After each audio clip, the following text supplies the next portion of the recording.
This segment of Open Up is brought to you in part by Up Apr, the locally owned company that has everything you need for lush, weed-free gardens and lawns, from the smallest backyards to the property of the biggest businesses, and with top quality equipment and products better than the big chains, and they service what they sell.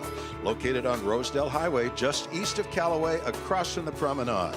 Be loyal, buy local, upaprweed.com. Welcome back, Open Up. If you just joined us, I'm Don Clark, Tina Miller. Yes, Tina We're your Miller. favorite pair on the air. At least that's what we're working for. And Yes. if you just joined us, we just had a searing analysis of what's going on in our water quality here in the Valley and in California, and the impotence of government to do anything about it, or the total unwillingness of government to do anything about us. Lawmakers in collaboration with what's going on rather than standing up and taking a stand. It was a pretty grim picture, but Yes. kind of a cause for grief. So now we switch to someone who deals with grief. Yes. Well, I was going to say, Don, really quickly, I hear women talk about the water is so hard and harsh on their hair. I wonder if this is part of the problem. I think so. Well, anyway, let's welcome to Open Up for the first time, Peggy Honeyacre. Hello. Peggy, welcome. Peggy, you're going to need to talk right into the mic. Into the mic, okay. Yes. And Peggy is a grief recovery facilitator. Yes. And for more than 20 years, Peggy, Yes. welcome. Talk to us. Okay. And just to make clear, where are you living now, Peggy? Yeah. Where am I living When you now? say you've come to us from a far away. Yes. I've lived most of the last 6 years in Europe, basing in Paris, and traveling all over Europe teaching. And was raised in California, though. So Ojai, you said. Ojai, yes. Charming It's city rough, of Ojai. but somebody has to do it.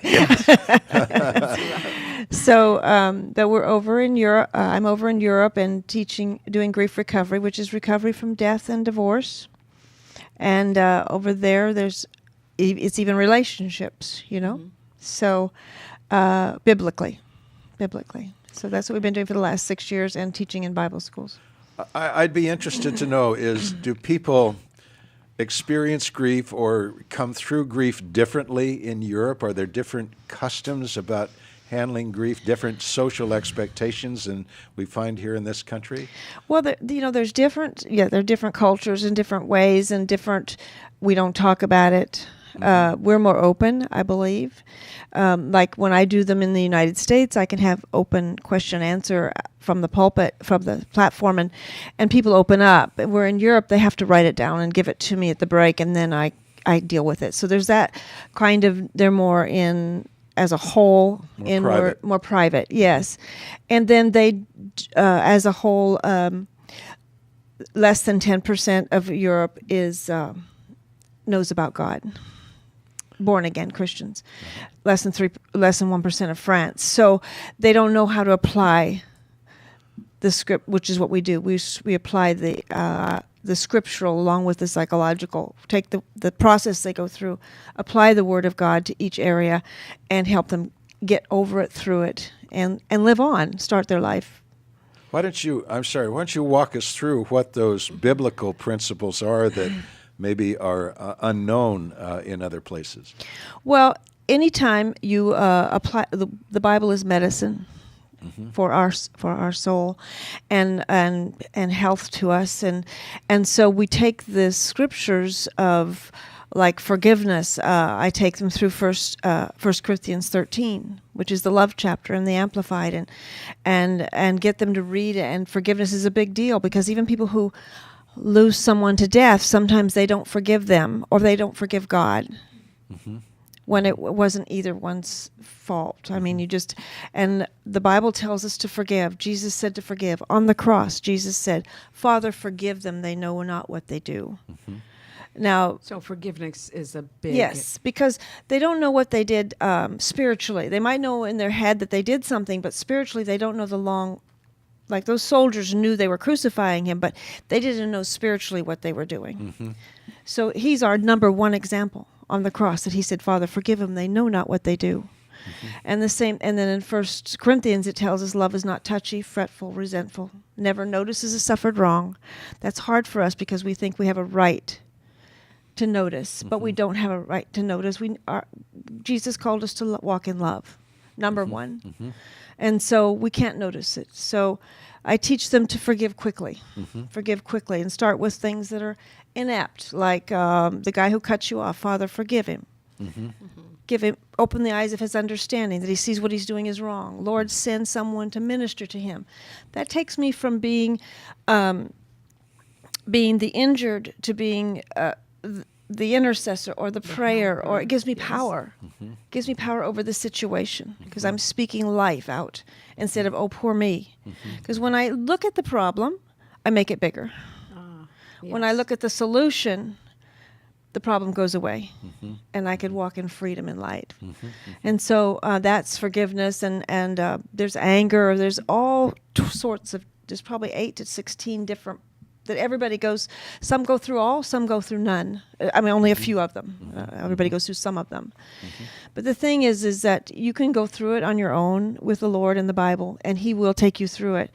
But when you have someone leading you through step by step, it's quicker. It's quicker. And that's what we're doing. And in Europe, we're using it as a evangelistic tool to those who don't know anything. Because when people are hurting, they'll turn to the church. And so I'm doing one in September in Langenthal, Switzerland. We'll be doing one there, and training up to do another one in fall. And just training people up to reach out to these people because they have no hope.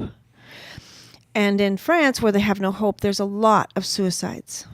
Jumping in front of trains, jumping out of buildings. It is a regular occurrence. If you're on the metro and it stops and they say, you need to get off this train and go somewhere else, usually there's someone has jumped in front of the train. Because regularly. And during when the start of the crisis 4 years ago, it was almost every day when I was on the metro was like that. Because they have no hope. I was just talking with a school counselor that said one of her greatest challenges in our own school system is suicides. Kids just are ready to commit suicide. She said, in our own community. In our own community, it's an epidemic. That there is no hope in our young people. That's been drained from them. Yeah, it's an epidemic. And, it's the American dream. In America, we just need to reinstill the American dream because we didn't have it as much. Over there, they don't have that. It's a total socialist country. So the company, they feel like the country takes care of them. Right.